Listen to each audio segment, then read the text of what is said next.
Hola, ¿alguna vez nos hemos puesto a pensar qué tan exacta puede ser una medición?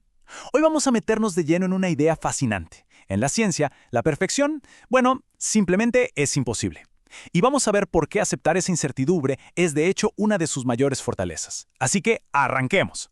Para entender de verdad la importancia de medir bien, nada como empezar con una historia. Una historia de 1999 que nos muestra lo que puede pasar cuando las mediciones, y sobre todo sus unidades, salen espectacularmente mal. Esta es la Mars Climate Orbiter. Era una sonda de la NASA enviada nada menos que a estudiar el clima de Marte. Imaginen la escena. Después de un viaje de 10 meses, su gran momento era entrar en órbita. Pero el 23 de septiembre, justo cuando empezaba la maniobra, la NASA perdió todo contacto. La nave, ¡puf!, se desvaneció. El costo de esa desaparición, $125 millones. ¿Y la causa? Pues algo increíblemente simple. Resulta que un equipo de ingenieros usaba el sistema inglés, o sea, libras-fuerza, para los cálculos de empuje. Mientras tanto, otro equipo usaba el sistema internacional, en newtons. El problema es que nadie hizo la conversión. Esa pequeña confusión de unidades fue fatal. Hizo que la sonda entrara en la atmósfera marciana mucho más bajo de lo planeado, y claro, se desintegró por completo. Ok, claro, este desastre fue un error humano, una confusión de unidades, pero nos obliga a plantear una pregunta mucho más profunda. ¿Y si no hubiera habido ese error? Incluso haciendo todo perfecto, con las unidades correctas y el máximo cuidado, ¿será posible medir algo con cero error? La respuesta de la física es un no rotundo, y es justo ahí donde empieza lo más interesante de todo esto. Y con esto llegamos al corazón mismo del método científico. Absolutamente toda medición, no importa si es la distancia a una galaxia o la masa de un átomo, tiene un grado de incertidumbre que no se puede evitar. El punto clave que hay que entender es este. La ciencia no anda buscando un valor verdadero y exacto porque sabe que es imposible de alcanzar. El objetivo real, el verdadero trabajo, es comprender y ponerle un número al rango de incertidumbre que rodea a cada medición. Se trata, en el fondo, de saber qué tan bien se sabe algo. Y para poder cuantificar esa incertidumbre, la ciencia usa el concepto de error. Ojo, en el lenguaje de todos los días, error es una equivocación, ¿cierto? Pero en física, un error no es un fallo. Para nada. Es el intervalo que nos dice, mira, el valor real muy probablemente está por aquí. Es, si lo pensamos bien, una declaración de honestidad sobre los límites de nuestros instrumentos y nuestros métodos. Ahora bien, no todos los errores son iguales. Los científicos los clasifican en dos grandes categorías, y entender la diferencia es fundamental para hacer buena ciencia.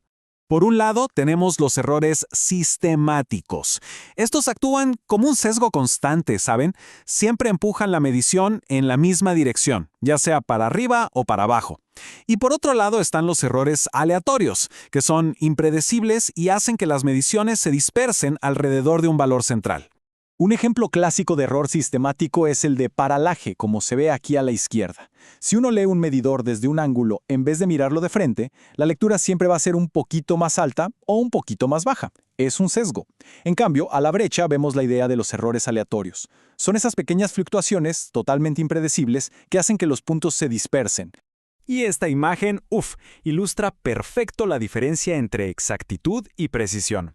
En el caso A, las mediciones están dispersas, o sea, no son muy precisas entre sí, pero fíjense que su promedio se acerca al valor verdadero, por lo tanto el resultado es exacto. Ahora, en el caso B, las mediciones están súper agrupadas, son muy precisas, pero todas están lejos del valor real por culpa de un error sistemático. No son exactas. El gran objetivo en la ciencia es ser ambas cosas, exacto y preciso. Muy bien, entonces, cada medición que hacemos tiene su propia pequeña incertidumbre. La pregunta lógica que sigue es, ¿qué pasa cuando empezamos a usar esas mediciones para calcular otras cosas, como un área o una velocidad? A este fenómeno se le conoce como propagación de errores.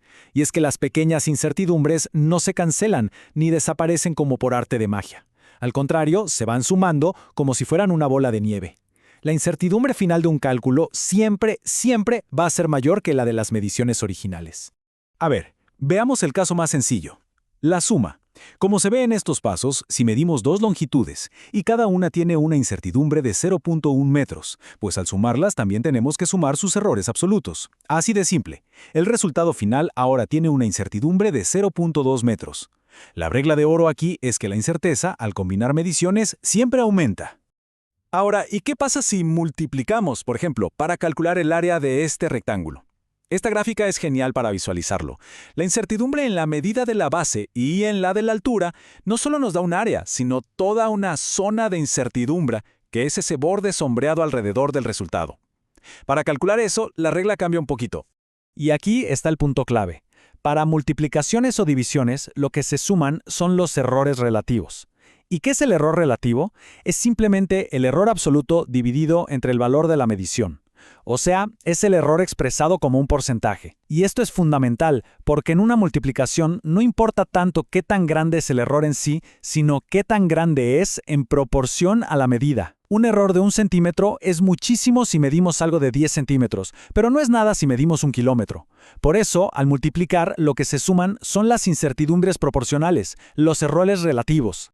Y todo este análisis sobre cómo los errores se comportan y se propagan nos regresa a la idea central.